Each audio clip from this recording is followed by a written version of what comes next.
Hello and welcome to Table Talk. I'm your host, Karen Wilson, and I want to welcome you to the show. I have a very special guest today. He is the founder of B.E.D.S Teen Outreach Center, Mr. John St. Clair.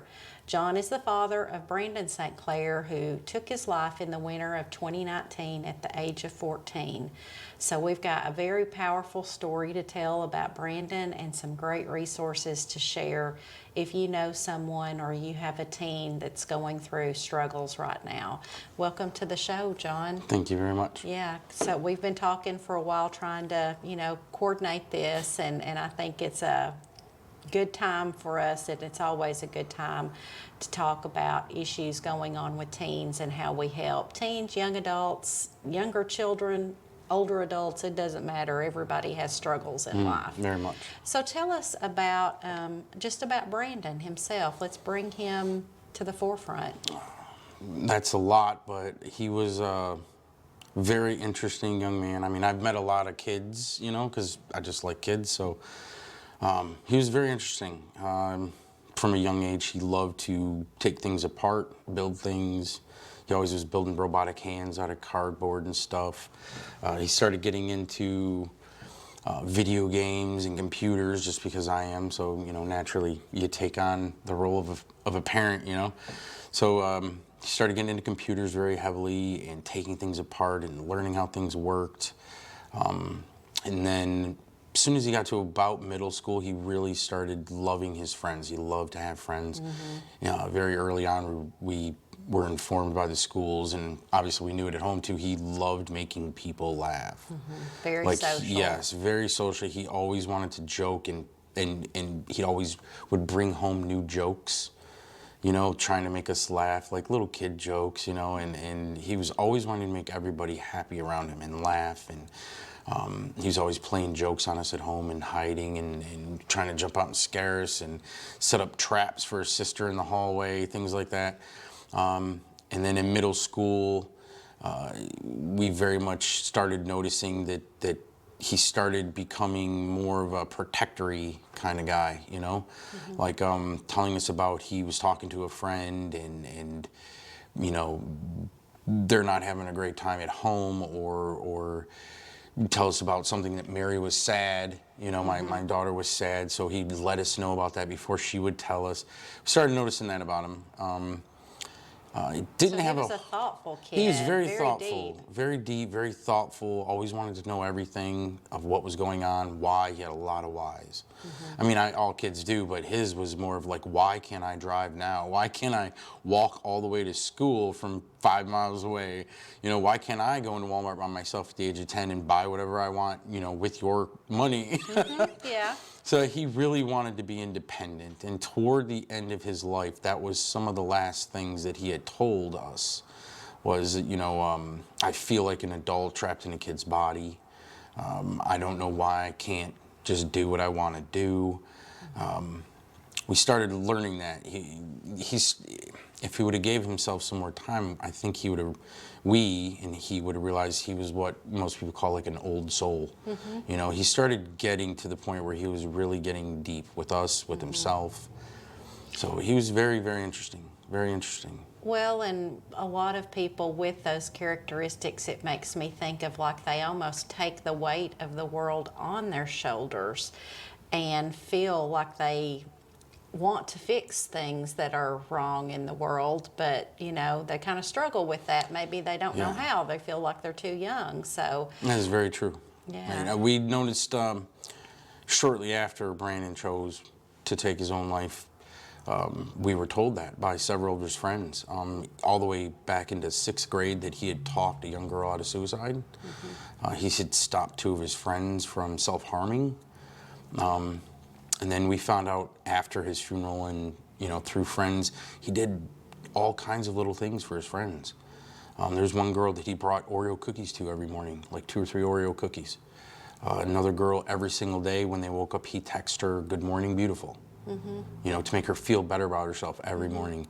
There was 10, 20 kids like this, all in this little circle. We had no idea that he was doing any of these things. I mean, now it makes sense. Now I know why I was spending $25 a month on Oreo cookies. I had no idea where they were going. And he Right. never told me he was doing these Yeah. things. So all these little things like came together for us. I'm like, that's why he was doing that. And that's why he always never wanted me to see his phone first thing in the morning, you know, because we told him no boyfriends or girlfriends to both kids till you're at least 16. You know, so him saying I love you to somebody, to a girl, it would make me ask a question, so he Right. probably felt embarrassed. So he never wanted me to see his phone in the morning. But all these things make sense, and he never came to us with any of these things because of the way things are today. You just Yeah. don't. Well, and that's a very, what I would think of as a private time in a young adult's life. They kind of like keep everything so protected and They very much. internalized that they don't tend to tell you about everything. And that, I think, is what makes it so difficult to know what's going through their mind, is they're internalizing. They might tell a friend, but they're not going to tell mom and dad very much unless it's just really rough. So around that time, did you, like looking back, did you have signs that maybe he was in distress? Or was it just totally out of the blue? Just Well, looking back. it's hard to say that because now we know, but then it was absolutely not an option. It was so far out of our minds that it wasn't in our minds. Yeah. Like there was no unhappiness between us. The only things that were going on in Brandon's life that we knew about. You know, he kept a lot to himself, and we don't know why he kept things to himself like that. We were a very talkative family. We had like family meetings, mostly because of me. I would say family meeting. You know, we'd have family meetings about everything: where we're going out to eat that weekend, what we were doing, where we're going on vacation. I built our basement. We moved to a new house right down from the high school. The basement is completely designed around the kids. There's karaoke, a pool table, hundreds of pictures all over the wall, famous singers, and they loved having their friends over. And then we had Halloween parties for all their friends, and Christmas parties, and birthday parties. And there was no indications, there was no signs at that time that we knew of. Right. Because we were not educated at all. We didn't know we had to be educated in such things. Right. The only things that were near there was a couple of bullying incidences that we knew of, you know, but Brandon thought he had his bullies under control by the time he hit high school.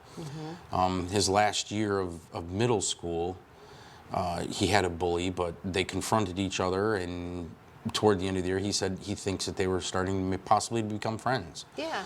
Going into 9th grade, we warned him and told him about, well, bullying's a lot different in high school, you know. He didn't have to deal with a lot of the bus ride because his sister started driving, so he became a car rider. So he said that was a lot easier instead of having to sit on the bus. But he said there was still a few bullying incidences, but he never complained about them. You know, and we made it a habit since 6th grade with both kids, you know, or 5th grade. Every time they came home, anything happened today, everything okay, any problems with any other kids, any problem with teachers. And then the same normal parent thing, you know, how much homework, did you get it all done today, this and that. It was such a habit that it was just immediate. As soon as they walked in the door, everything cool, any problems? And he always said no. He said yes once or twice. Right. And I was like, really, what happened? He's like, oh, this kid pushed me, or this kid said this, or I'm like, are you all right, you know? Or his mom would say, you okay, you know? Is it a big deal? No, it's not. It's cool.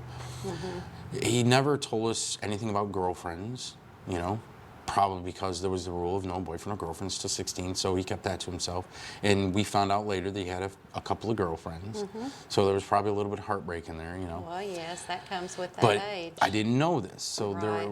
it took my opportunity away to talk to him about that. Even though he knew everything he needed to know at his age, you know, he didn't give any indications he was having any struggles with bullies or with girls or with schoolwork or anything. In hindsight, do you feel like that maybe you have diagnosed him with anything, depression, or is that just something that we kind of think isn't it? It can, like you said, come out of the blue, or do you feel like he had something like that, like a medical issue or anything that you didn't If I know were to, about? if I were to have to say that, take myself out of the equation, I mean, I have to do that with just about everything. If I took myself out of the equation as his father, I would normally, as an adult, say he was just going through what kids go through. But here now, knowing everything that I know now and talking to the tremendous amount of families and kids and school personnel and counselors and things like that, I think that it's all of our faults for these kids. They are surrounded with depression, anxiety, self-doubt, drug-riddled families, slow-moving processes that help them, an overabundance of information on the internet, and it's all slamming into them at once, and we as adults are just moving along as if it was still 25 or 35 years ago. Yeah, we want to throw that. Well, in my day, I had Yeah. somebody do this, and this is what I did. That's exactly correct. And it's very, very different It's now. very different now. It's the same as if we were to take ourselves and expect us to handle our current situations, our current lifestyles, our current needs, and drop us in the old Wild West. Like we wouldn't have internet, we wouldn't have cars, it would take us long. We wouldn't function properly for a long time. And that's what we're expecting them to do, because a lot of the parents, older parents like me, in their later 30s and early 40s, mid 40s, those kind of parents that are dealing with teenagers, we're expecting the same type of respect. We're expecting the same amount of understanding that we gave our parents. We're expecting the same amount of no back talk. Kids are smarter now. Kids want more. Kids want to do more. They're geniuses, and we don't even realize it. Everything that we think they know, we should times it by 1,000. I mean, Brandon already knew how the birds and bees worked when he was 9, and I had no talk with him. But all the kids at school had internet and told him all about it, and he figured it out, and kids are smart. He knew how to do things on computers that to this day I still don't know how to do, and I think I can do everything. I mean, they're a lot smarter than we give them. So it's, for me to diagnose Brandon with any kind of mental illness, I think it would be the social media bug, the social media disease. He was surrounded with depression and anxiety. All of his friends were depressed. They were having problems. Everything he's seen on the internet. The world. Yeah. I mean, It's a lot everything. on We their removed shoulders. TV. We removed TV from our house and just had like Netflix and Hulu, just because commercials alone most of the time were, and then the news. It's too much. So. But it's hard to take away that. I can remember when my kids were in middle school, that desire for that phone, Yes. and they were relentless until they got it. And then I felt like I had opened up Pandora's box. That was it. Yeah. And they take on this whole world that you're not a part of anymore, they're seeing things, they're getting texts, they're in group chats, they're on these chat rooms and things like that. And we're over here in our other box playing mommy and daddy, and Working little do 40 we know, to 60 hours a week. Yes. Little do we know all the conversations, the images, the things that are being. It's a tremendous amount of information. It is. And as you said, some children are very sensitive to things like that. They take the weight of the world on their shoulders and feel like, totally beat down, I guess, by. And overwhelmed. Like that, most of them really don't know what to do with that amount and that kind of information. So they ask a lot of questions, and they think that half of it's okay. So they just go with it. Hey, this is the world, so it's okay that I talk to people this way and act this way, and I'm allowed to do these things because this kid's doing it. Why can't I do it because they are? It really twists a parent's arm behind their back and red tapes us as parents. Because how do we combat that? How do we alter that when all we know is stand in the corner, take away the car keys? Like, what else can we do when they say, hey, you can take everything away from me, I'm still walking out the door, and they're 14 years old? And then you are left with a choice of runaway charges or something like that just to try to keep your kids safe. Because they truly feel that they can do whatever they want, that they can leave if they want to, that they can go where they want to, hang out with whomever they want to, date whoever they want to, regardless of the age. It makes it really, really difficult. Yeah. They want the world, it seems like, but then they really can't handle, they're not at 14 years old and younger, not ready for all of the intenseness that the world brings. They're geniuses, yes, but they don't have those coping skills not yet. not quite yet. Yeah. So I guess I think of things on a local level. I know there are a lot of things going on out at the world, but let's bring this down to Middle Tennessee, within the state and stuff. Do you feel like that, there's progress being made for resources or just discussion, talk? Do you feel like that there's some education that people have, they've educated themselves on these things? I think that we're moving in that direction. I'm a very impatient person. So I don't like starting at the bottom. I don't like, wasting time, wasting days, especially when it came to this. So I immediately went as far as I possibly could at the moment without overstepping too much. So, well, I kind of did. So I went straight to Congress, like right away in the beginning. Straight to Congressman Desjardins, straight to the White House, straight to Governor Bill Lee. I went straight to everything. I wanted to find out how much funding was being put forth for free mental health care in the school systems, public, private. I went in every direction all at the same time, and it's zero. There's nothing in the state of Tennessee or 37 other states that directly help mental health children to this day. Amazing. Now, there is mental health available to them. Basic counselors in schools. There's paid counselors, psychiatrists. You can go to these places. Then there's, Child Advocacy Center and the health department. But I don't like, it's very difficult to word it right without hurting feelings, but I don't think any of them cater whatsoever to children, even the ones meant to cater to children. And maybe is it reactionary instead of proactive?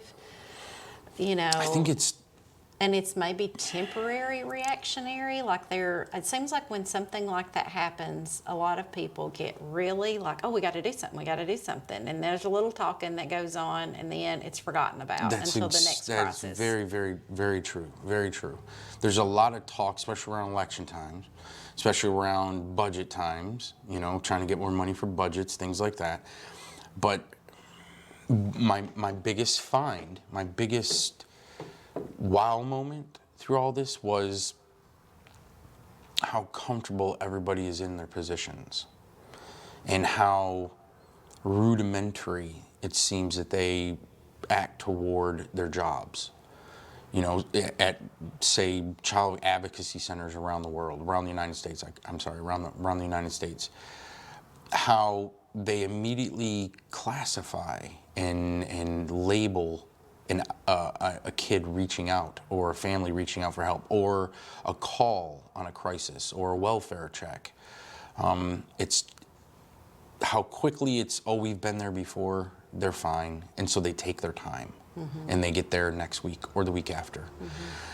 It's a lot of that, and a lot of red tape, especially for the school systems. There's a tremendous amount of red tape. You can't always blame the school, you know, because they've got a lot of red tape. Are they overloaded?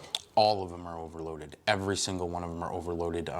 I've probably filed, I think, about 275 cases, 265 cases through DHS, DCS, DHS, I never say it right, and the Child Advocacy Center, like directly with the families, not with the resources, but with the families, just in case they needed more help. So I could try to help get them a free counselor or something like that. And I mean, almost every single one of them, I mean, they wouldn't see their worker for weeks and weeks, 3 weeks, 6 weeks, 8 weeks. They would call every other day. The worker wouldn't respond for weeks at a time. And the kid would be in serious crisis to the point where the moms and dads would drive them to the hospital or take them themselves and have to sell their car in order to pay for the $4,000 psychiatric stay for 4 weeks. Yeah.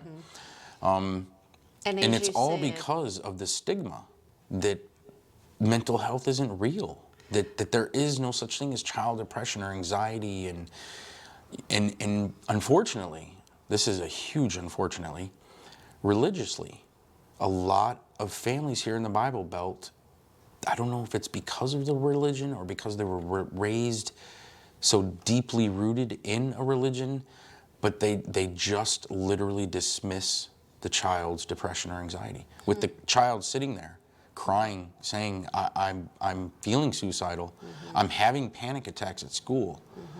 And they literally tell them, we're going to church, we'll pray about it.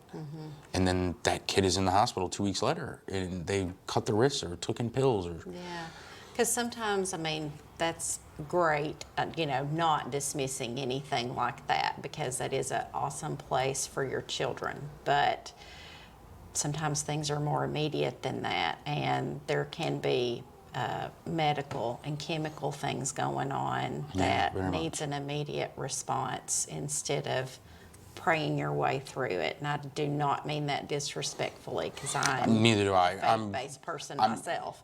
I love religion, and no matter which religion it is, but a kid reaching out is a kid reaching out. And if that kid is in need, going to church when they're telling you that they're having a medical condition, such as anxiety, depression, self-harm issues, I don't think going to church will immediately solve that. Getting closer with your child. I mean, this is now. 150 years ago, it was different. You know, 40 years ago, the way we were raised, it was different. You listened to God. You listened to your pastor. You listened to your mother and father. Their words were the end-all, be-all. That's what's going on. It was different. When I was young, let's say my mom, if I went to her and told her I'm really depressed, my mom said, go outside and play. You'll feel better. You need some sunshine. You need some sunshine. Here's some tea or some Kool-Aid, some lemonade. Have a cookie. And it would make me feel better, because that's great. Kids want to go outside and play, but kids don't want that now. They want a new video game. They want to be with their friends. They want their phone. They want to be able to text at 3 o'clock in the morning, regardless if they're allowed to or not. They'll still want to do it. They want to go to somebody's house that you don't know and hang out with 20 other kids with the mom who's never home. So you have no idea what's going on there. That's what they want now. And if you don't give it to them, they become depressed. Yeah. Just like that. And then they have to tell their friends why they're not coming. And then they're going to be looked down on at school the next day. And like, if you follow the route, if you follow what they've went through that week, and here it is Friday and they're wanting to go to their friend's house, you have no idea what that kid's went through throughout that week. All you know is that you've been at work and you've came home tired every day, you've put food on the table every day, and your kid went to school every day. You guys talk at night, everything seems fine, but you have no idea how many breakups that kid went through that week, how many of their friends' breakups went through that week. And just because you're an adult and that's not important to you does not mean that that is the entire world to your child. And their whole world just ended at the end of the week because their boyfriend or girlfriend broke up with them, and their friends don't want to talk to them because they didn't come over to a party on Thursday night. Right, they're not cool now. And they're not cool now. Or they didn't get the shoes they needed, or their phone broke and you can't afford to get them a new one right away, so all their friends are not talking to them. Or they felt talked down to. Or they were being bullied at school, or, I mean, there's a million things that are happening to these kids in one day. And here it is the end of the week, and they want to go over to a friend's house, and you're too tired, and you say no, and they just stomp off to the room. you don't think anything about it. You don't think anything of it. Like, I told my kid, no, and that's you're it. not an advocate of the solution to this is not giving in to what the kids want, as far, because No, not really. they're not. It's more of, I'm an advocate of figure out a better way, a new way to communicate between the adults and the young people. Figure out a different way to where they understand you and you understand them better. I think we've lost like this step between the two, especially here in the South. You know, my word is law. In my house, this is what's happening. And we don't talk about certain things. Yeah, we don't talk about this. If you're gonna cry, cry in your room. If you're gonna whine, go throw a fit in your room.